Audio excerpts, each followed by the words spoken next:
로마서 8장이고요. 26절부터 39절까지 보겠습니다. 로마서 8장 26절부터 39절까지 보겠습니다.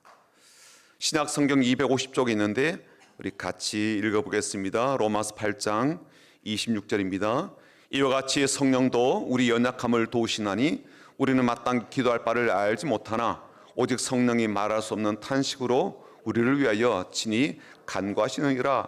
마음을 살피시는 이가 성령의 생각을 아시나니 이는 성령이 하나님의 뜻대로 성도를 위하여 간구하심이니라. 우리가 알거니와 하나님을 사랑하는 자 곧 그의 뜻대로 부르심을 입은 자들에게는 모든 것이 합력하여 선을 이루느니라. 하나님이 미리 아신 자들을 또한 그 아들의 형상을 본받게 하기 위하여 미리 정하셨으니 이는 그로 많은 형제 중에서 맏아들이 되게 하려 하심이니라. 또한 미리 정하신 그들을 또한 부르시고 부르신 그들을 또한 의롭다 하시고 의롭다 하신 그들을 또한 영화롭게 하셨느니라. 그런즉 이 일에 대하여 우리가 무슨 말 하리요? 만일 하나님이 우리를 위하시면 누가 우리를 대적하리요? 자기 아들을 아끼지 아니하시고 우리 모든 사람을 위하여 내주신 이가 어찌 그 아들과 함께 모든 것을 우리에게 주지 아니하겠느냐? 누가 능히 하나님께서 택하신 자들을 고발하리요? 의롭다 하신 이는 하나님이시니 누가 정죄하리요? 죽으실 뿐 아니라 다시 살아나신 이는 그리스도 예수시니 그는 하나님 우편에 계신 자요 우리를 위하여 간구하시는 자신이라. 누가 우리를 그리스도의 사랑에서 끊으리요? 환난이나 곤고나 박해나 기근이나 적신이나 위험이나 칼이라. 기록된 바 우리가 종일 주를 위하여 죽임을 당하게 되며 도살당할 양같이 여김을 받았나이다 함과 같으니라. 그러나 이 모든 일에 우리를 사랑하시는 이로 말미암아 우리가 넉넉히 이기느니라. 내가 확신하노니 사망이나 생명이나 천사들이나 권세자들이나 현재의 일이나 장래의 일이나 능력이나 높음이나 깊음이나 다른 어떤 피조물이라도 우리를 우리 주 그리스도 예수 안에 있는 하나님의 사랑에서 끊을 수 없으리라. 아멘. 어른들의 계절 감각은 경험에 의존해 온 것이기 때문에 나름 상당히 현실성을 좀 자랑합니다. 어르신들이 여름과 가을에 이 분기점이라고 할 수 있나요? 그런 분기점에 대한 예측은 보통 처서를 기준으로 삼는다고 합니다. 처서가 여름을 처분한다, 더위를 처분한다 그런 뜻이잖아요. 그때가 되면 더위가 한풀 꺾인다고 하는데 이 처서를 달력으로 찾아보니까 8월 23일입니다. 아직도 한 달 정도 더 기다려야 될 그런 상황 속에 있는데 한 달이나 있어야 조금 우리가 더위를 참을 만한 그러한 시간이 되기에 그 시간까지 더위를 잘 이기도록 또 건강 잃지 않도록 서로 응원하고 또 축복하고 인사하면 좋겠습니다. 앞뒤 좌우로 보시면서 주님의 이름으로 축복합니다라고 인사하겠습니다. 주님의 이름으로 축복합니다. 더위를 잘 이기도록 주님의 이름으로 축복합니다. 주님의 이름으로 축복합니다. 한번 인사할까요? 주님의 마음으로 사랑합니다. 주님의 마음으로 사랑합니다. 주님의 마음으로 사랑합니다. 주님의 마음으로 사랑합니다. 아침에 교회에 오는데 위층에 계신 할아버지하고 할머니가 등산하러 올라가시더라고요. 이 더위에 올라가신다 그랬더니 산이 더 시원하다고 하시면서 올라가시는데 저는 산보다 여기가 더 시원한 것 같아요. 잘 오셨습니다. 시원한 가운데 오늘 말씀을 듣고 예배하는 가운데 하나님의 큰 은혜를 받고 다시 한번 쉼과 힘을 얻는 시간이 되시면 좋겠습니다. 제가 중고등부 학생들과 그리고 청년부 친구들과 비전 트립을 가면서 단기 선교라고 부르지 않고 비전 트립이라고 부른 이유가 있습니다. 내용상으로 보면 비전 트립이나 단기 선교나 거기가 거기 같은데요. 굳이 비전 트립이라고 부른 이유는 말 그대로 비전을 찾거나 인생의 꿈을 좀 발견하고 돌아왔으면 좋겠다라는 목적 때문에 그렇습니다. 아직은 청소년 시기여서 인생이다, 꿈이다, 비전이다, 그렇게 관심이나 또 생각을 기울일 만한 그런 상태가 아니어도 외국에 나가서 새로운 환경에 좀 노출되고 또 그러면서 새로운 이 생각의 관점이 열려지게 되어서 자신에 대한 것 혹은 하나님께서 자신에 대한 어떤 생각들, 그러한 꿈, 깨달음을 얻을 수 있으면 참 좋겠다라는 그런 의도에서 비전 트립이라 그렇게 부르고 이제 벌써 2년 이제 가까운 시간 동안 해 왔거든요. 특별히 한 달 전에 우리 청년부 비전 트립 다녀오게 되었는데 실제로 처음부터 이번에 우리가 비전을 꼭 좀 찾고 돌아오자라고 강조하면서 시작을 하였습니다. 우리가 인도네시아 사람들과 함께 실제로 하나님께 온전히 예배를 드리게 되면 하나님께서 어떻게 우리 가운데 임재하실까? 어떻게 우리 가운데 은혜를 베풀어 주실까? 어떻게 하나님의 그런 놀라운 일하심을 경험하게 될까라는 또 한 번 우리가 강조를 했고요. 또 그렇게 해서 하나님께서 우리의 눈을 열어주신다면, 우리의 귀를 열어주신다면 우리가 보고 듣게 되는 우리의 인생에 대한 그림들과 비전들을 꼭 우리가 보고 찾고 돌아왔으면 좋겠다. 이 두 가지를 목표로 두고 준비를 했고 그렇게 다녀오게 되었습니다. 그리고 청년들이 각자의 비전을 찾는 데 좀 도움이 될까 싶어서 작은 책자를 만들어서 그 책자에 담긴 대로 그렇게 한번 해보도록, 그래서 그러한 책자를 따라서 하나님께서 보여주신 것을 좀 볼 수 있도록 도와주는 그러한 일도 하게 되었는데, 실제로 나의 비전 찾기라는 그러한 책자도 준비해서 나눠주기도 하였습니다. 도대체 무슨 책자이길래 계속 이렇게 강조하는가 좀 궁금을 하실 텐데요. 교회 홈페이지에 이 자료들을 제가 옮겨 놓았습니다. 올려놓았으니까 한번 내용들을 보시면 좋겠고, 또 아이들에게 한번 그런 것들을 같이 해보시는 것도 참 좋겠다라는 생각이 듭니다. 최소한 한 2시간 이상 좀 걸릴 것 같고요. 조용하고 방해받지 않는 그런 곳에서 혼자 일하는 작업들을 하시면 제일 좋고, 또 아이들은 그것을 좀 혼자서 하기 어렵다면 부모가 함께해서 좀 도와주는 것도 필요하겠다 싶습니다. 그 내용 가운데 이런 이제 과정들을 좀 담아 두었습니다. 비전 찾기에 꼭 필요하다라고 생각되어서 넣어둔 것인데, 그건 뭐냐면 당신이 극복해야 될 문제에 대한 인식이라는 과정도 넣어두었거든요. 책자에 그렇게 이제 넣어두고 이런 설명을 붙여 놓았습니다. 하나님이 나에게 비전을 주신다 할지라도 내가 안고 있는 문제에 막힐 수가 있고, 혹은 고쳐야 될 잘못된 습관에 여전히 매여 있을 수도 있고, 또 하나님께서 이 기대하신 대로 이루어지는 것이 어렵기나 지지부진할 수도 있다. 하나님이 계획하시고 하나님이 말씀하신 것은 반드시 이루어진다. 그 말은 신학적으로 맞는 말이긴 한데 우리의 신앙생활에 적용할 때는 매우 주의할 필요가 있다.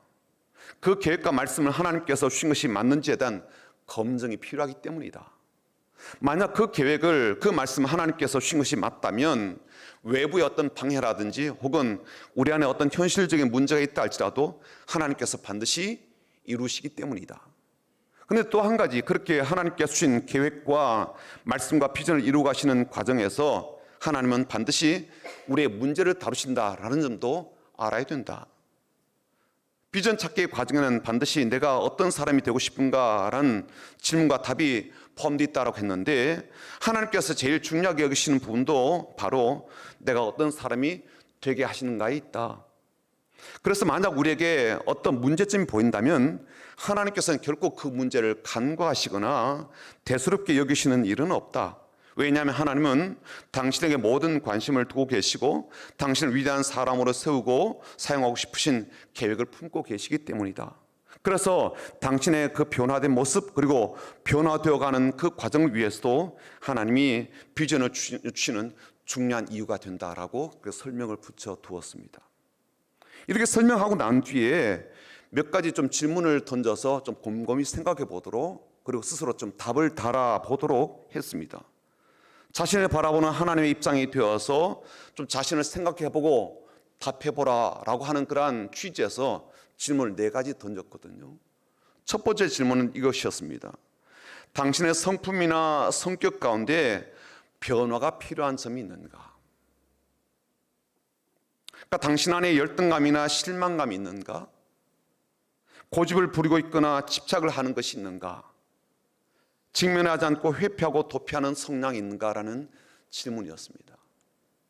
두 번째 질문은 뭐냐면은 당신의 습관 중에 변화가 필요한 것이 있는가? 그러니까 습관이 있잖아요.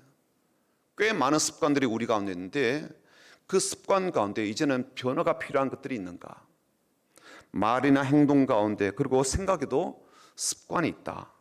당신이 반응하는 모든 것에는 일정한 패턴들이 있다. 왜냐하면 이 방식으로 이렇게 반응한단 말이죠. 그래서 그 사람을 딱 보게 되면 이 사람은 이런 형태의 사람이구나, 이런 어떤 삶의 모습을 갖고 있는 사람이구나 딱 포착이 되잖아요. 그런 패턴이 있단 말이죠. 그 중에 하나님께서 보시기에 이건 정말 변화가 필요한데 라고 여기실 만한 것이 있는가? 습관 가운데 변화가 필요한 것이 있는가라는 것이 두 번째 질문이었습니다.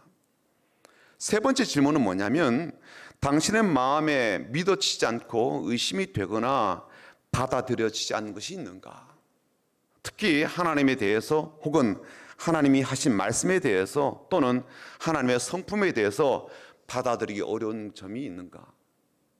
심지어 하나님께서 당신의 삶에 왜 그렇게 하셨는지, 왜 그 사건을, 그 일을 내 삶 가운데 허용하시고 허락하셨는지 도무지 이해가 되지 않고 받아들여지지 않는 것이 있는가? 네 번째 마지막으로는 당신의 삶에 도무지 용서가 되지 않는 일이 있는가? 특별히 그 중에는 잊혀지지 않는 채 여전히 마음으로 용서가 안 되는 사람이 있는가라는 그런 질문이었습니다. 이런 질문을 던지고 청년들에게 생각해 보게 한 이유가 있죠. 이런 문제점들이 결국은 우리가 하나님께서 주는 비전을 선명하게 보게 되거나 받게 되는 일에 장애물이 되기 때문이죠. 이게 자꾸 가려지니까요. 이런 것들이 가려져 가지고 하나님 자꾸 보여주고 들려주는데 잘 안 보이고 잘 듣지 못하는 현상들이 벌어진다는 거죠. 또 한 가지는 하나님께로부터 내가 설사 비전을 받게 된다 할지라도 내 꿈이 이런 것이구나 라는 것을 깨닫게 된다 할지라도 이런 일들이 그 비전을 이루어가는 일에 방해물이나 장애물이 되기 때문이죠. 한마디로 이 모든 문제에 대한 내용들이 우리가 안고 있는 연약함과 관련된 내용이라는 것을 제가 지금 말씀드리고 싶은 거예요. 지난 주일 저녁에는 비전 트립 팀하고 다시 한번 더 만남을 가졌습니다. 그리고 청년들이 자신들의 비전에 대해서 어떤 것을 느꼈는지, 무엇을 알게 되었는지, 혹은 인도네시아에서 아무것도 느끼지 못했다 할지라도 괜찮으니까 한번 자신들의 이야기를 나에게 좀 들려달라고 하면서 그런 자리를 마련했습니다. 밤 11시까지 3시간 넘게 이야기를 나누었거든요. 그 시간 동안 이 청년들이 품고 있는 기대, 희망, 꿈 이런 것도 들을 수가 있었지만 그들이 지금도 느끼고 있는 힘겨움 혹은 어려움, 답답함도 동시에 듣게 되었습니다. 장래가 창창하잖아요. 20대, 기껏해야 이제 30대니까. 기회가 참 많아 보입니다. 그리고 시간조차 그들 편인 것처럼 보이는 이 청년들도 우리 어른들이 안고 있는 그러한 인생의 어려움을 그대로 안고 있고 삶에 대한 참 답답함을 계속 이야기를 하더란 말이죠. 신앙대로 살아내려고 걸음을 계속 내딛긴 하지만 고민이 참 많다라는 이야기를 좀 진솔하게 들려주었습니다. 저는 그날 저녁에 그리고 집에 돌아와서 제가 오전에 했던 그 설교 말씀을 다시 복기를 하게 되었습니다. 성도들을 위해서 무엇을 기도해야 될지 모르고 그 문제를 풀어가기 위해서 어떻게 도움을 청해야 될지 알지 못하는 그러한 사람들을 위해서 성령께서 말할 수 없는 탄식으로 기도해 주신다라는 것이 지난주 말씀이었잖아요. 그 말씀을 다시 생각하게 되었습니다. 오늘 본문에 보시면 27절도 똑같은 그런 내용으로 말씀하고 있거든요. 보시죠. 마음을 살피시는 이가 성령의 생각을 아시나니 이는 성령이 하나님의 뜻대로 성도를 위하여 간구하심이니라. 그렇게 성령께서 연약한 자들 위해서 말할 수 없는 탄식으로 기도하시면, 그리고 하나님의 그 뜻대로 기도하시면 우리의 삶 가운데 무슨 일이 벌어지겠습니까? 그 기도가 우리에게 무슨 유익함이 있고 그 기도가 우리에게 어떤 은혜와 복이 되겠습니까? 28절에 그 결과가 이렇게 나타납니다. 28절 보시죠. 읽어보겠습니다. 우리가 알거니와 하나님을 사랑하는 자 곧 그의 뜻대로 부르심을 입은 자들에게는 모든 것이 합력하여 선을 이루느니라. 우리가 너무 좋아하는 말씀이죠. 이렇게 되었으면 참 좋겠다라고 기대가 되는 그런 말씀이죠. 하나님을 사랑하는 사람들을 위해서, 그리고 하나님께서 택하신 사람을 위해서 하나님께서 참 좋은 일들을 행하신다는 거죠. 모든 것이 합력하여서 선을 이루는 그러한 일을 행하신다는 겁니다. 어떻게 그렇게 될 수가 있는지, 어떻게 그 모든 것들이 합력하여 선을 이루게 되는지, 그리고 선을 이룬다는 것이 어떻게 되는 것인지를 우리가 구체적으로 알 수는 없지만 이 말씀이 우리에게 참 무지하게 안심이 되고 평안함을 주기도 하고 위로가 되기도 합니다. 현대의 성경은 이렇게 번역했거든요. 하나님을 사랑하고 그분의 계획대로 부르심을 받은 사람들에게는 결국 모든 일이 유익하게 된다는 것을 우리는 알고 있습니다. 이렇게 번역했고요. 유진 피터슨이 쓴 메시지 성경에는 이렇게 번역했습니다. 그래서 우리는 하나님을 사랑하는 우리의 삶 속에 일어나는 모든 일이 결국에는 선한 것을 이루는 데 쓰인다는 것을 확신을 갖고 살 수 있습니다 라고 그렇게 썼습니다. 이 말씀, 이 번역이라든지 해석은 한 가지 우리에게 가르쳐주고 있잖아요. 우리의 삶이 일어나는 이 각가지 일들이 결국에는 우리의 삶을 위하여 선하게 쓰인다라는 그런 뜻입니다. 우리의 인생 가운데 우리가 연약함으로 인해서 벌어진 실수가 있겠죠. 실패도 있기도 하고요. 우리가 무지함 때문에 놓쳐버린 기회도 있을 겁니다. 혹은 우리의 고집스러움 때문에 우리 스스로 인생을 망치게 된 결정적 실수도 있죠. 혹은 우리의 완악함 때문에 나 자신을 넘어서서 가족들에게까지 아픔을 주기도 하고 고통을 주기도 하고 슬픔을 준 일도 있습니다. 아니면 인생이 참 불공평하게도 남들과 다른 이 불행한 환경 속에 태어났고 지금도 그렇게 살고 있는 그러한 사람들은 얼마나 억울함이 가득하겠습니까? 그렇다 할지라도 결국에는 그 모든 일들이 유익하게 되고 선한 일이 되고 좋은 결과로 그렇게 되돌려지게 된다는 이 말씀이 얼마나 우리에게 힘이 되고 기쁨이 되고 위로가 되겠습니까? 무엇 때문에 누구 때문에 이런 결과를 우리가 받게 되나요? 성령님이 말할 수 없는 탄식으로 우리를 위해서 기도해 주시고 이미 하늘에 오르신 예수님께서 우리를 위해서 친히 기도해 주시기 때문에 그렇다라고 말씀하고 있습니다. 자, 그런데 이런 말씀 우리가 나누게 되면 꼭 이런 분들이 계시거든요. 어떤 거냐면 이제는 우리가 할 일이 없네요. 그런 이야기를 하시는 분이 있습니다. 성령님이 그렇게 기도해 주시고 우리 주님께서 그렇게 간구해 주시고 하나님께서 그렇게 모든 것을 합력하여 선을 이루신다면 이보다 더 좋은 일이 어디 있고 이제는 우리는 누리게만 하면 되겠네요. 그런 분이 계시죠. 그리고 또 한 가지 이런 분도 계십니다. 내 삶에는 언제 그러한 일이 벌어지나요? 라는 그러한 의문을 품고 있는 분이 계시죠. 알겠다고 받아들였고 아멘이라고 내가 수용했고 나도 그렇게 되었으면 좋겠다고 내 인생과 내 가족이 그렇게 바뀌어졌으면 좋겠다라고 그렇게 소망하는데 언제쯤이면 그렇게 바뀌어지나요? 언제쯤이면 그렇게 선한 일로 유익함으로 내 삶 가운데 되돌리시나요? 라고 의문을 품게 되는 분도 있죠. 그래서 오늘 다시 한 번 더 말씀을 듣도록 제가 이 설교를 준비했습니다. 하나님은 우리를 하여금 하나님이 목표하신 바 모든 것이 합력하여 선을 이루어 가시는 과정을 반드시 거치게 하는 것들이 있더라고요. 누구든지 이 과정을 겪어야 되고요. 모든 사람은 이 과정에 참여해야 됩니다. 하나님께서 이 과정을 통하여 완벽하게 우리를 향하신 그 선한 계획을 이루시게 되는데요. 30절 보십시오. 하나님께서 가지신 계획입니다. 같이 읽어볼까요? 30절입니다. 또 미리 정하신 그들을 또한 부르시고 부르신 그들을 또한 의롭다 하시고 의롭다 하신 그들을 또한 영원롭게 하셨느니라.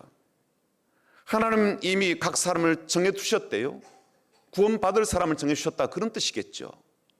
그들을 선택하셨대요. 우리가 알지 못하지만 하나님께서 주권적으로 그렇게 택하셨답니다. 우리 위해서 그렇게 일하셨다는 거죠. 그러면서 우리 위해서 어떻게 일하신가 보았더니 첫 번째 과정이 부르심이에요. 부르심이 없이 우리는 구원받을 수도 없고 부르심이 없이 우리는요 주님의 일에 참여할 수도 없고 부르심이 없이 우리는요 온전한 예배를 드릴 수가 없어요.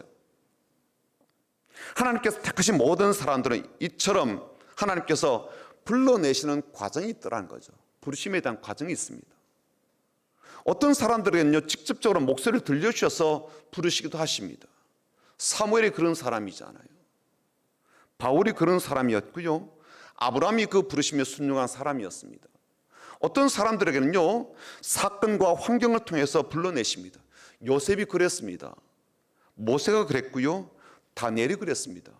모압 여인 룻이 그랬고요. 베들레헴 출신의 여인이었던 나오미가 그랬습니다. 어떤 사람들은 환상을 통해서 불러내기도 하십니다. 에스겔이 그랬고 예레미야가 그랬고요. 밤모섬에서 환상을 보았던 사도 요한이 그랬습니다. 어떤 사람들은 기도 중에 부르심을 받기도 합니다. 다메섹에서 사역하던 예수님의 제자였던 아나니아가 바로 그런 사람이에요. 하나님은 다양한 방법으로 이미 정하시고 택한 사람들을 불러내십니다. 어떤 사람들은 지금 그 부르심의 과정 속에 있는 분도 있을 거예요. 아니면 부르고는 있지만 나는 아니라 그러고 버티고 있는 분도 계실 수도 있고요. 아니면 사무엘처럼 잘 몰라서 제대로 반응을 하지 못하고 응답을 하지 못하는 사람도 있을 수도 있고요. 아니면 부르심을 듣고 알고 있지만 요나처럼 도망치고 있는 사람도 있을 수가 있죠. 외면하고 나는 아니네, 나는 못해요, 난 안 할 거예요 그러면서. 그럴 경우 벌써부터 합력하여 선을 이루기에는 자기 자신이 이미 방해거리가 되고 있다라고 우리가 생각할 수가 있지 않아요. 두 번째 과정은요, 의롭게 하심입니다. 이걸 좀 더 세분화한다면 우리를 예수님의 피, 곧 십자가에서 흘리신 그 피로 깨끗하게 우리를 씻기시는 것과 더불어서 이제는 주님의 피로 말미암아 죄인이 아닌 의인의 존재로서 하나님의 거룩하심을 닮아가고 의롭게 되어가는 그 모든 것을 포함한 과정이에요. 하나님의 자녀가 되는 것, 그리고 더 나아가서 그 자녀로 날마다 살아가는 것, 이것이 바로 이 과정입니다. 예수님으로 말미암아 우리는 하나님께 속한 사람이 되었고요, 하나님의 가족이 되었고 하나님의 자녀가 되었습니다. 그래서 우리는 의롭다함을 입은 사람들이 되었죠. 그렇지만 우리에게는 우리의 삶의 여정 가운데 의롭게 살아야 될 삶의 걸음이 있기도 합니다. 무슨 뜻입니까? 이미 의로워진 사람이기 때문에 날마다 의롭게 살아가야 되고요, 이미 거룩하게 된 사람이니까 거룩한 걸음을 걷게 되고요, 우리가 이미 깨끗하다 인정함을 받은 사람이기 때문에 날마다 깨끗하게 살아가는 거죠. 성도들 모두가 저를 포함해서 이 과정 속에 포함되어 있다고 생각합니다. 세 번째 마지막 과정은 목표 지점인데 영화롭게 하심입니다. 우리가 최종적으로 이르게 될 자리고 상태입니다. 이 영화로움이 어떤 상태인지 우리가 잘 알지 못해요. 예수님께서 변화산에 오르셔서 놀랍게 변화된 그런 모습을 이야기하시는 것인지, 아니면 사도 바울처럼, 사도 바울은 남다른 영적 경험이 참 많았거든요. 이 사도 바울이 셋째 하늘에 갔다 온 그러한 경험을 이야기하더라고요. 그것을 이야기하는 것인지, 아니면 사도 요한이 밤모습에 유배되게 되었을 때 놀랍게 변화된 그러한 모습을, 주님이 그렇게 변화된 모습을 보았던 그것을 이야기하는지 잘 알지는 못해요.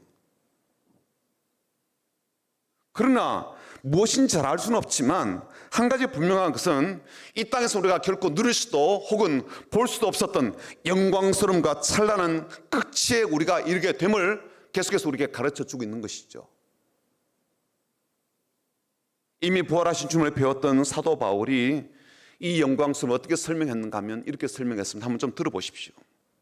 우리가 잠시 받는 가벼운 고난은 그 무엇과도 비교될 수 없는 크고 엄청난 영원한 영광을 우리에게 가져다 줄 것입니다. 그러니까 비교할 게 없는 거예요. 이 땅에는 그런 영광과 비교할 게 없어요. 설명이 불가한 거예요. 그래서 겨우 표현하는 것이 뭐냐면 그 무엇과도 비교될 수 없는 크고 엄청난 영원한 영광이라고 그렇게 표현했을 수밖에 없습니다. 그것 때문에 우리는 보이는 것을 바라보지 않고 보이지 않는 것을 바라봅니다. 보이는 것은 잠깐이지만 보이지 않는 것은 영원하기 때문입니다라고 교훈하고 있죠. 사랑하는 여러분, 하나님 지금도 주권적으로 하나님이 택하신 사람들 위해서 그들의 삶의 모든 것이 합력하여 선을 이루도록 이렇게 일하고 계시죠. 온 힘을 다하여 그렇게 일을 추진해 가시고 있습니다. 그런데 여러분, 이렇게 말씀을 우리가 들어도요, 의심이 되거나 불신하는 그런 분들에게는 우리 귀에 듣기에 좋게 하는 말씀으로 그렇게 여기는 분도 있을 거예요. 목사는 그 말은 잘 알겠고요, 참 좋은 말씀이긴 한데 우리의 가족에게는, 그 사람에게는 이런 게 잘 적용이 안 될 것 같아요라고 그런 여기는 분도 있을 겁니다. 너무 오랫동안 그렇게 살아온 삶이 있잖아요. 아무리 권면해도 돌이킬 것 같지 않은 그런 분도 있거든요. 그런 것들을 본 사람들은 이 말이 그렇게 실제적인 그런 말씀으로 들려지지 않을 수도 있겠다라는 생각이 듭니다. 여러분, 실제로 이런 일들 어떻게 가능할까요? 가능하겠습니까? 어때요? 가능해요? 가능하지 않군요. 아멘을 하지 않으시잖아요. 안 될 것 같으니까. 그 사람에게는 이게 안 될 것 같으니까. 그분에게는 이게 안 통할 것 같으니까. 내가 오랫동안 봐왔잖아요. 몇십 년을 내가 봐왔잖아요. 남아있는 시간 동안 이분이 그렇게 바뀔까? 노.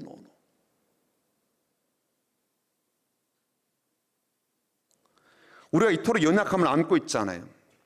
그 연약함 때문에 지금도 계속 실수하거나 실패하고 있고요. 바꾸지 못하고 있고요. 바꾸지 않고 있고요.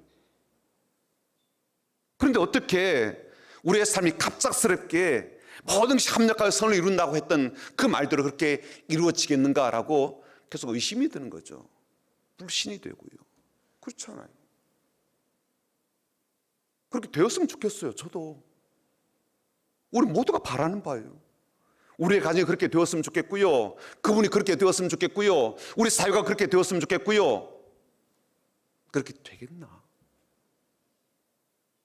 너무 오랫동안 내가 안 되는 걸 많이 봐왔으니까요. 그리고 기도했는데 기도도 잘 안 되더라고요. 기도한 대로 잘 이루어지지 않으니까.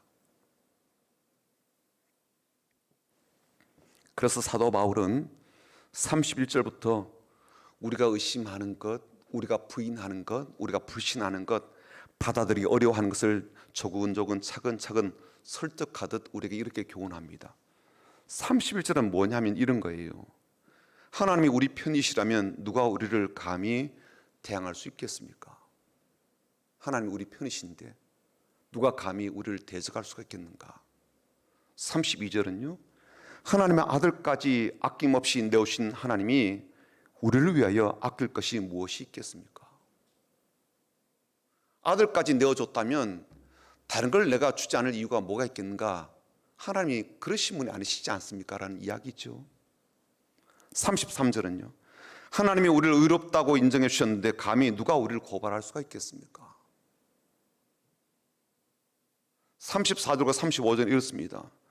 우리를 위하여 죽으셨을 뿐만 아니라 우리를 위하여 지금도 하나님의 우편에 계시면서 기도해 주시는 우리 예수님이 우리를 사랑하시는데 누가 그리고 무엇이 우리를 그 사랑에서 떼어놓을 수가 있겠습니까? 38절과 39절은 이런 내용이죠. 세상에 존재하는 그 어떤 힘, 세력, 권세, 악한 것이라 할지라도 심지어 수많은 세월이 지난다 할지라도 예수님을 통해서 우리를 그토록 사랑하시는 하나님 안에서 우리를 끊어낼 수는 없습니다. 사랑에 대한 이야기고요. 이건 우리가 고안해낸 그런 말이 아니에요. 우리가 부탁해가지고 하나님 제발요 그렇게 해서 하나님이 알았어. 그럼 내가 이렇게 하마 라고 해서 주신 그런 말씀이 아니죠. 하나님께서 먼저 우리에게 주신 말씀이에요. 우리의 삶에 아무리 많은 일들이 벌어지고 감당치 못할 사건이 우리 가운데 일어나도 하나님의 그 지독한 사랑으로 우리의 삶은 날마다 선한 것으로 채워지고 매일 유익함을 향해 나아가도록 이끄신다는 그런 말씀이잖아요.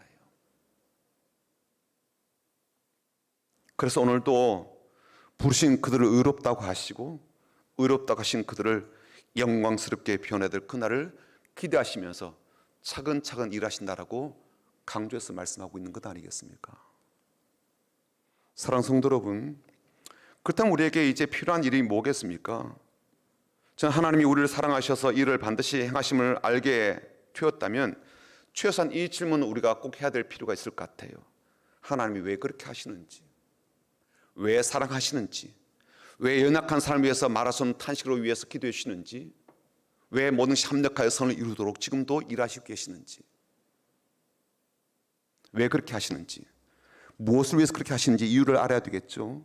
29절입니다. 이유가 담겨 있어요. 29절 같이 읽어보겠습니다. 시작.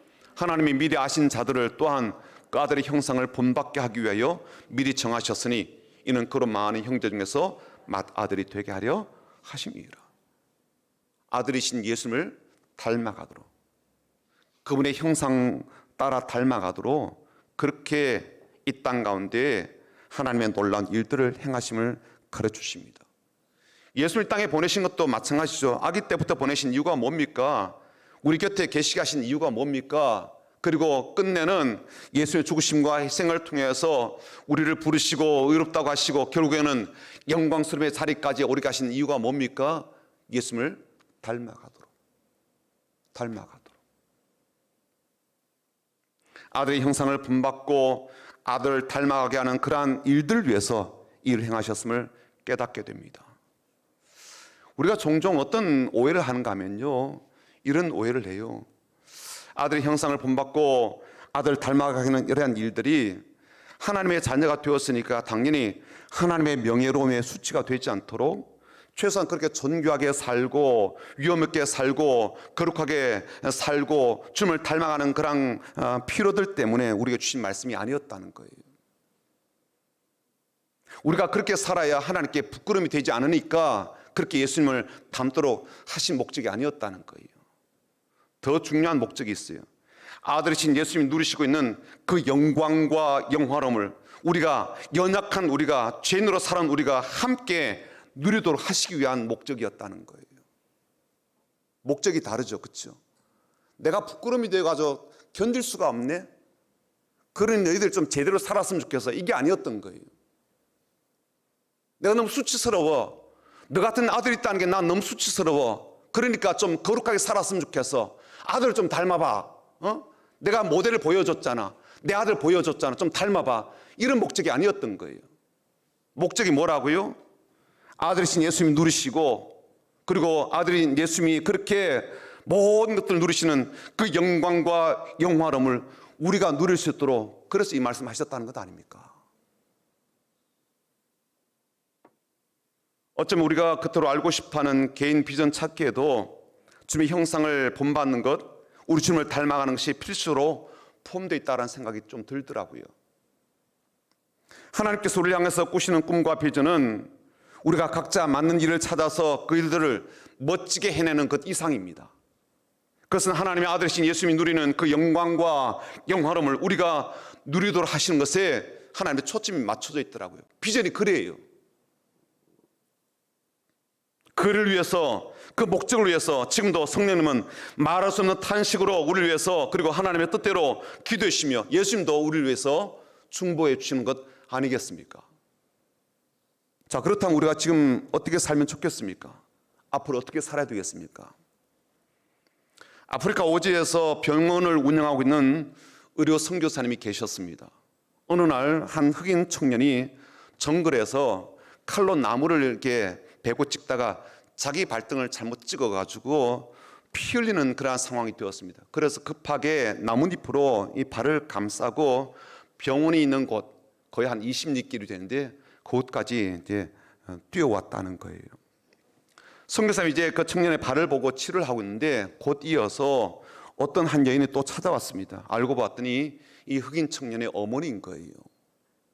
선교사님이 그 여인에게 그렇게 묻습니다. 이 정글과 밀림에서 어떻게 우리 집까지 찾아올 수가 있게 되었냐고 그렇게 했더니 어머니의 대답이 그렇게 인상적이었다는 거예요. 아들의 핏자국을 보고 따라왔습니다라고 하던 거예요. 이 말이 선교사님에게 평생 잊을 수 없는 말이 되었다고 합니다. 그래, 맞아. 십자가에 설리신 예수님 핏자국을 보고 날마다 예수님을 따라가는 삶, 이것이 바로 기독교인 신자들의 신앙생활이지. 그런 깨달음이 그에게 있었다는 겁니다. 연약한 우리들이 어떻게 주님을 닮아갈 수가 있겠습니까? 매일 실수하고 매일 실패하고 여전히 그 습관 하나 바꾸지 못하는 우리들이 어떻게 거룩하신 주님을 닮아갈 수가 있겠습니까?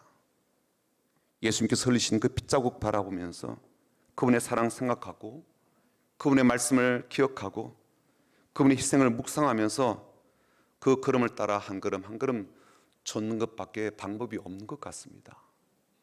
그렇게 하루하루 살아가다 보면 설사 여전히 우리가 연약함으로 인해서 넘어지기도 하고 실패하기도 하고 후퇴하는 것처럼 보여도 하나님은 우리의 모든 삶에 이 것들을 합력하여 선을 이루시며 결국에는 우리를 의롭다고 하시고 결국에는 우리에게 영원롭게 하시는 그 놀라운 은혜와 복을 선물을 반드시 우리에게 주실 줄 믿습니다.